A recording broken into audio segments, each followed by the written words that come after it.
We've been open again for a while now," she said. "We've passed all the inspections.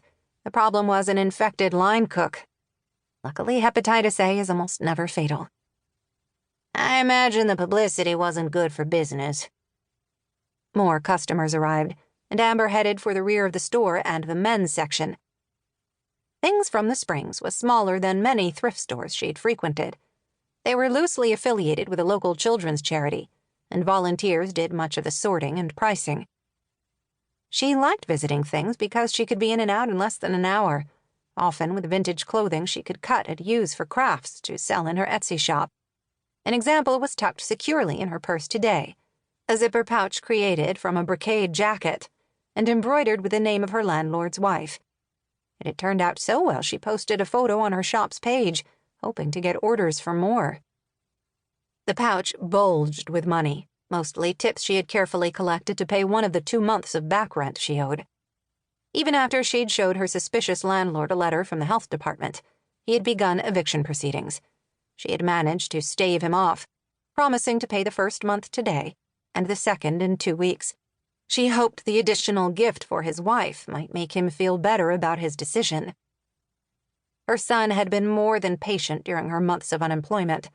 Will was a straight-A student at the local high school and held down a part-time job stocking shelves at a local grocery store. He had taken on additional hours during her illness and brought home expired or damaged food that was destined for salvage stores or landfills. He had treated his quest like a treasure hunt and never wished out loud that his life was more like the easier ones of the other teens in his advanced placement classes. Will wasn't perfect. He was sometimes messy, sometimes oblivious, often determined his way was best. But they'd been a team, just the two of them, from the very beginning of his life. And Amber knew her son would do anything for her, just as she had done everything for him. Much more than Will knew. Today, if she had early bird luck, she was going to buy him a surprise. Things from the Springs had a special rack dedicated to sports teams, and there was always a good selection.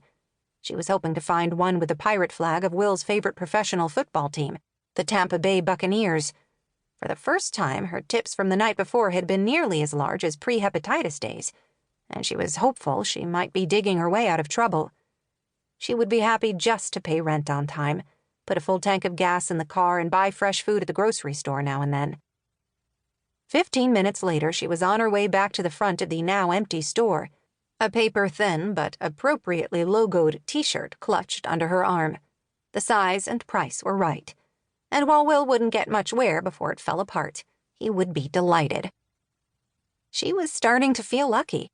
Her landlord had begrudgingly given her a little time to settle their account. After everything, she still had her job, and restaurant traffic showed signs of improving. Today, she had just enough extra to buy the shirt. "You found something," Ida said. "I saw you heading to the back." "It's for my son." Amber laid the shirt on the long counter. He's a Bucks fan. "These have been going fast. Apparently, he's not alone."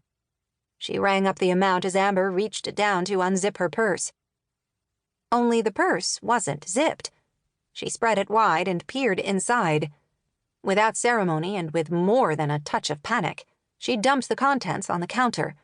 Keys fell out, a pack of tissues, her tiny coin purse which held the extra money she hadn't put into the zip purse destined for the landlord and his wife. Nothing else. "Run into a problem?" Amber gazed at the concerned woman's face.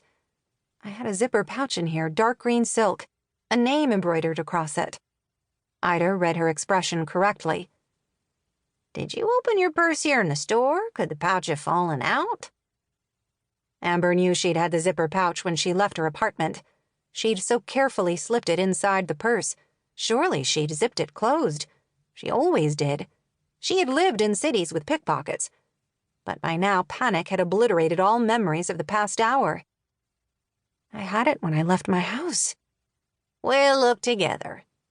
As Amber scraped her belongings back into her purse, the manager walked to the door, turned the lock, and flipped the closed sign. "That will buy some time. We'll find it." Half an hour later, though, they were still empty-handed. They'd looked under tables, sorted through all the shirts in the back, followed Amber's route through the store 4 separate times.